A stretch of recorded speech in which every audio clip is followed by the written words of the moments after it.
નમસ્કાર, આપ જોઈ રહ્યા છો સ્પાર્ક ટુડે ન્યૂઝ. દાહોદ જિલ્લાના ફતેપુરા ખાતે તાલુકા કન્યા શાળામાં કન્યા કેળવણી મહોત્સવ અને શાળા પ્રવેશોત્સવ વર્ષ 2026ની ઉજવણી કરવામાં આવી. આ કાર્યક્રમમાં પોર્ટ એન્ડ ટ્રાન્સપોર્ટ ડિપાર્ટમેન્ટના નાયબ સચિવ મુકેશ કંથારિયા ઉપસ્થિત રહ્યા હતા. અહીં ઉપસ્થિત સૌ મહેમાનોને બુકી અને પુસ્તક આપી સ્વાગત કરાયું તેમજ શાબ્દિક સ્વાગત શાળાના આચાર્ય દ્વારા કરવામાં આવ્યું. બાળકોને પ્રોત્સાહિત કરવામાં આવ્યા. વિવિધ સરકારી યોજનાઓ અંગે માર્ગદર્શન આપવામાં આવ્યું. રાજ્ય સરકારની મધ્યાહન ભોજન યોજના, પૌષ્ટિક આહાર યોજના, આંગણવાડીની બાળ શક્તિ, માતૃશક્તિ અને કિશોરી શક્તિ જેવી યોજનાઓનો મહત્તમ લાભ બાળકો, કિશોરીઓ અને માતાઓ સુધી પહોંચાડવા પર ભાર મૂક્યો. આ યોજનાઓ સિકલ સેલ, એનેમિયા જેવા રોગોની નાબૂદીમાં મદદરૂપ થઈ શકે છે. આ મહોત્સવ અંતર્ગત આંગણવાડીમાં 15 બાળકો, બાલવાટિકામાં 18 બાળકો અને ધોરણ 1માં 5 બાળકોનો પ્રવેશ કરાવવામાં આવ્યો.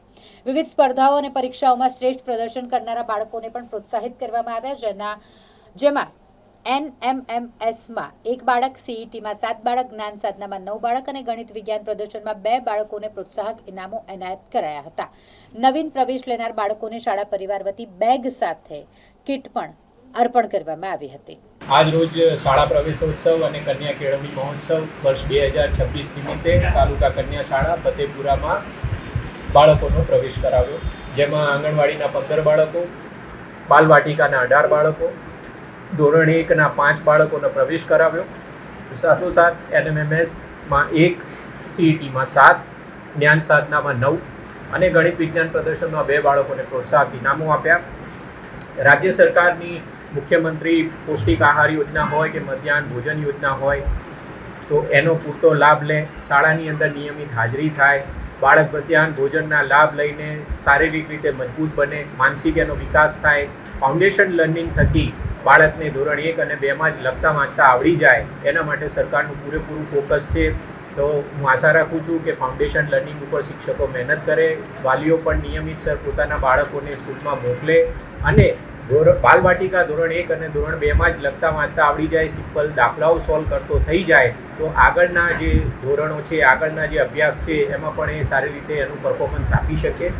સાથોસાથ આંગણવાડીની વાત કરું તો આંગણવાડીમાં પણ બાળ શક્તિ, કિશોરી શક્તિ અને માતૃશક્તિના જે THR પેકેટોનું વિતરણ થાય છે તેનો પૂરેપૂરો લાભ લે, જેથી બાળકો જો એની બાલ્યાવસ્થામાં જ જો મજબૂત બનશે, શારીરિક રીતે મજબૂત બનશે તો આગળ જઈને એનો વિકાસ સારો થશે.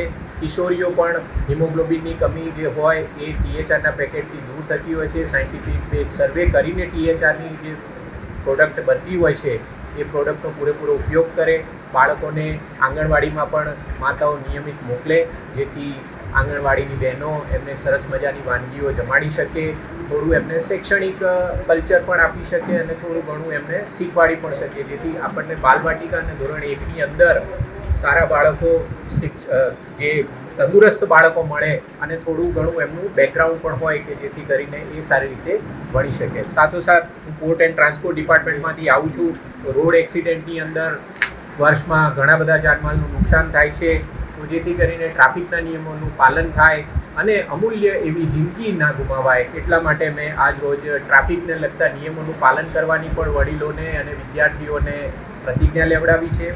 આશા રાખું છું કે આજના જે બાળકો છે તે ભારતનું ભવિષ્ય છે અને વિકસિત ગુજરાત થકી વિકસિત ભારતનું જે સ્વપ્ન આપણે જોઈએ છીએ એ સાકાર કરવા માટે આજના જે બાળકો છે એ ભવિષ્યના આપણા એ તરફના સારથી છે. તો મને 100% આશા છે કે આજનું જે ફ્યુચર છે, આપણું બાળક છે એ વિકસિત ગુજરાત થકી વિકસિત ભારતનું સ્વપ્ન 100% સાકાર કરશે.